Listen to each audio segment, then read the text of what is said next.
तर आणखीन एक महत्त्वाची बातमी आहे। राज्यातनं ओबीसी नेते लक्ष्मण हाके यांच्या भेटीसाठी सरकारचं शिष्टमंडळ छत्रपती संभाजीनगर विमानतळावरती पोहोचलंय।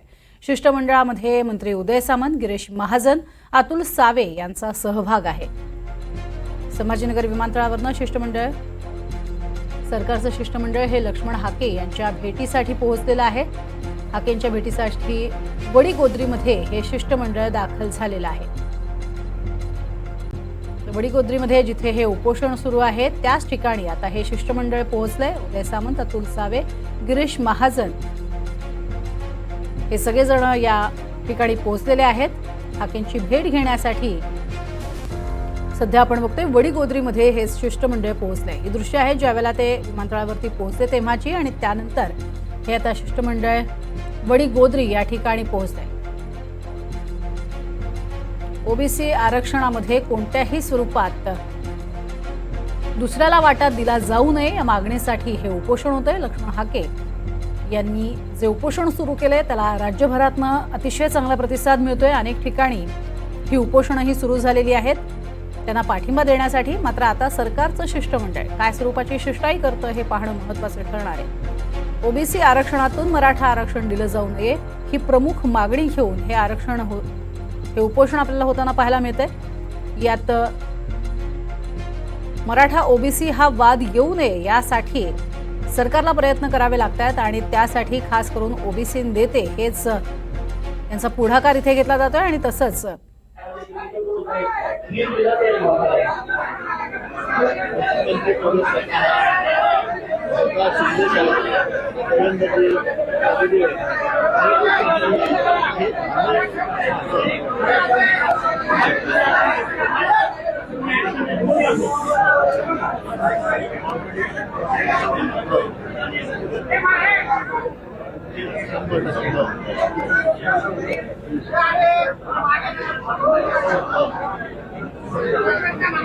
उपोषण स्थळावरची आपण दृश्य बघतोय ज्यामध्ये गोपीचंद पडळकर हे संवाद साधतात।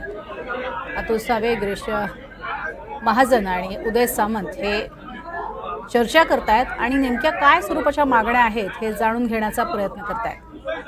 लक्ष्मण हाके हे त्यांचं जे निवेदन आहे त्यांनी आपल्या हातात धरलेलं आहे, आणि आपल्या ज्या मागण्या आहेत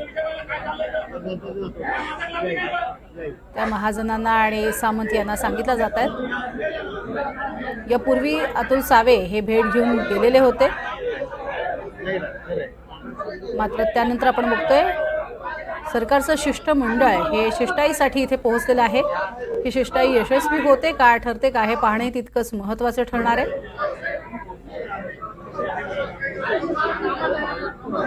मराठा समाजाला एक न्याय आणि ओबीसी समाजाला एक न्याय असं होऊ नये अशी प्रामुख्यानं ही मागणी ओबीसी समाजाच्या वतीनं केली जाते। मराठा समाजाला दिल्या जाणाऱ्या आरक्षणामुळे ओबीसींवरती अन्याय होईल ही प्रमुख खरं तर भूमिका वारंवार व्यक्त केली जाते, आणि त्यासाठी ओबीसी नेते सुद्धा आपल्याला आक्रमक होताना आपण यापूर्वीही पाहिलेले आहेत। ओबीसी नेत्यांनी सुद्धा अनेक उघडपणे मराठा आरक्षणाला विरोध नोंदवला होता। आरक्षण द्या, मात्र ते ओबीसी कोट्यातून नको अशी ही प्रामुख्यानं मागणी ही लावून धरलेली पाहिली होती, आणि तीच मागणी घेऊन सध्या आपण बघतोय प्राध्यापक लक्ष्मण हाके यांचं हे उपोषण होतंय, आणि तिथे राजकीय शिष्टाई होताना आता सध्या आपल्याला पाहायला मिळते। मुळात त्यांच्या मागण्या काय हे आता सध्या हे सगळेजण ऐकतायत, आणि त्यानंतर ते शिष्टाई करणार आहेत। उपोषण सोडावं ही प्रामुख्यानं मागणी असणार आहे। गोपीचंद पडळकर हे हाकेंसोबत संवाद साधतायत, तसंच प्राध्यापक हाके हे आपल्या मागण्या ज्या आहेत त्या मागण्या त्यांच्यापर्यंत मांडतायत। अधिक माहिती घेऊयात, लक्ष्मण सोळुंके यांचे प्रतिनिधी सध्या तिथेच उपस्थित आहेत।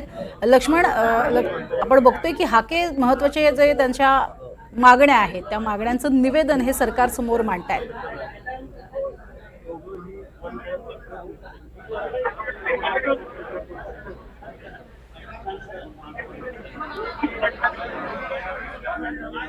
लक्ष्मण, आपल्यापर्यंत आवाज पोहोचतोय?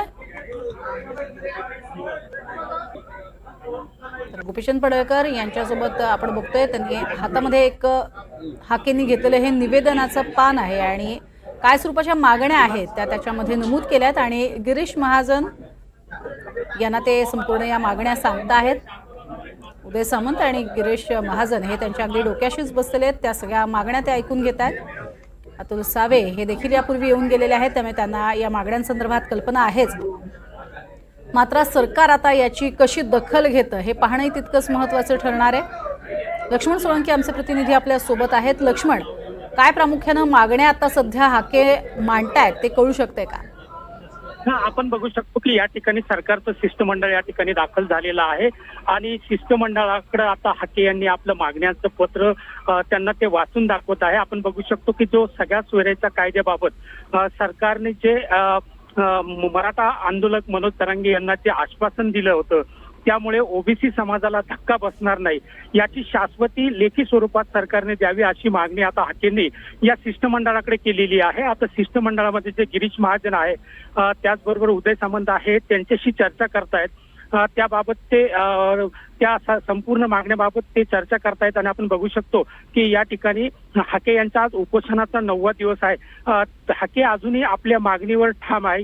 जोपर्यंत मुख्यमंत्री किंवा राज्यपाल आम्हाला लेखी स्वरूपात आमच्या आश्वासनाबाबत लिहून देत नाही, तोपर्यंत हे उपोषण मी सुरूच ठेवणार असल्याची भूमिका हाकेने अद्याप तरी मात्र ठाम ठेवलेली आहे. आपण बघू शकतो की शिष्टमंडळ या ठिकाणी दाखल झाल्याच्या नंतर हाके हे प्रत्येक मागणी त्यांना वाचून दाखवत आहे आणि त्या मागणीबाबत या ठिकाणी हाकेंशी हे शिष्टमंडळ सुद्धा चर्चा करत आहेत.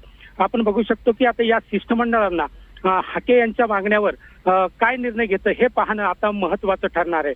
प्राची, नक्कीच. मात्र आपण बघतोय की सगळीकडे यावेळेला जेव्हा महत्वाची शिष्टाई करायची असते त्यावेळेला गिरीश महाजन हे उपस्थित असतातच. गिरीश महाजन सुद्धा आता सध्या आपण बोलताना बघतोय ही प्रामुख्यानं जी मागणी आहे ती अर्थातच मराठा समाजाला आरक्षण आमच्या समाजातनं देऊ नका, ओबीसीतनं देऊ नका हे वारंवार सांगितलं जातंय. काय नेमकं सरकारचं म्हणणं आहे या संदर्भात काही कळू शकतंय का? आणि आज उपोषण सुटेल यासाठी प्रयत्न होताना पाहायला मिळतील का?